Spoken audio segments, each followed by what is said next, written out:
नैसर्गिक शेती केवळ समृद्धी आणेल असं नाही, तर देशातील शेतकऱ्यांसाठी जागतिक स्तरावर 10 लाख कोटींची बाजारपेठही खुली करेल, असा दावा केंद्रीय गृह तथा सहकार मंत्री अमित शाह यांनी केलाय. गुजरातमधील साबर डेअरीच्या पशुखाद्य उद्योगाचे उद्घाटन केल्यानंतर ते बोलत होते. यावेळी शाह यांनी नैसर्गिक शेती आणि दुग्ध व्यवसायामुळे देशातील शेतकरी समृद्ध होईल यावरही भाष्य केलंय.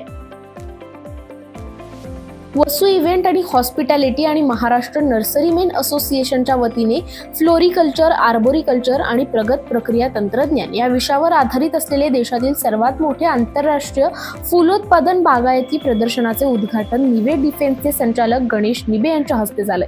सिंचन नगर येथील कृषी महाविद्यालय मैदानावर हे प्रदर्शन पुणेकरांना 22 नोव्हेंबर ते रविवारी 24 नोव्हेंबर या कालावधीत सकाळी 10 ते सायंकाळी 7 वाजेपर्यंत पाहता येणार आहे.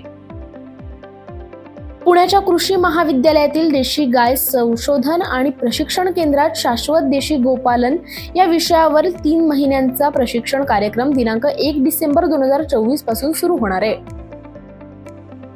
राज्यातील साखर कारखान्यांना मुदतीत परवाने देण्यात आल्यामुळे 38 साखर कारखान्यांची धुराडी पेटली आहे. त्यामुळे शेतकऱ्यांचा जवळपास 7 लाख टन ऊस गाळप करण्यात आलाय.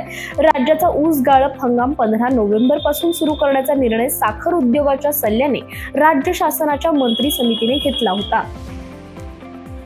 विधानसभा निवडणुकीच्या प्रचारात राजकीय आखाड्यात सोयाबीन दरावरून वातावरण तापल्याचं पाहायला मिळालं. महायुती आणि महाविकास आघाडीच्या वरिष्ठ नेत्यांनी सोयाबीन दरावरून आश्वासनांची उधळण केली. महायुतीनं तर सोयाबीन खरेदीचा गाजावाजा केला, पण वास्तवात मात्र सोयाबीनच्या खरेदीची आकडेवारी खरेदीचं अपयश दाखवणार. राजकीय आखाड्यात सोयाबीन तापलं असं दिसल्यावर केंद्र सरकारनं सोयाबीन खरेदीच्या ओलाव्याच्या निकषात बदल केला. ओलाव्याचा निकष 12% 15% नेला. त्याचा शेतकऱ्यांना फायदा होईल असं सरकारकडून सांगण्यात आलंय.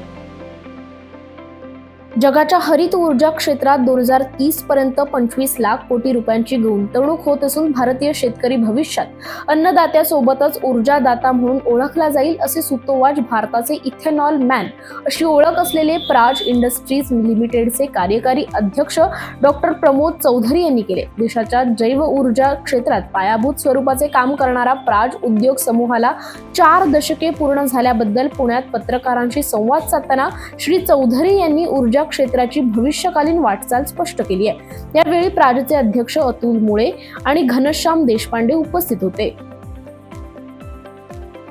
जालन्याच्या मंठा येथील कृषी उत्पन्न बाजार समितीत भारतीय कपास निगमच्या वतीने कापूस खरेदीला सुरुवात करण्यात आली. यावेळी कापसाला 7,521 रुपये भाव देण्यात आला असून शेतकऱ्यांनी आपला कापूस विक्रीसाठी घेऊन येण्यापूर्वी ऑनलाईन नोंदणी करून घ्यावी. बँकेशी आधार कार्ड आणि मोबाईल नंबर लिंक करून घ्यावा. तसेच सातबाऱ्यावर ऑनलाईन पेरा नोंद करून नोंदणीसाठी शेतकऱ्यांनी प्रत्यक्ष उपस्थित राहावे असं आवाहन बाजार समितीच्या वतीने करण्यात आलंय.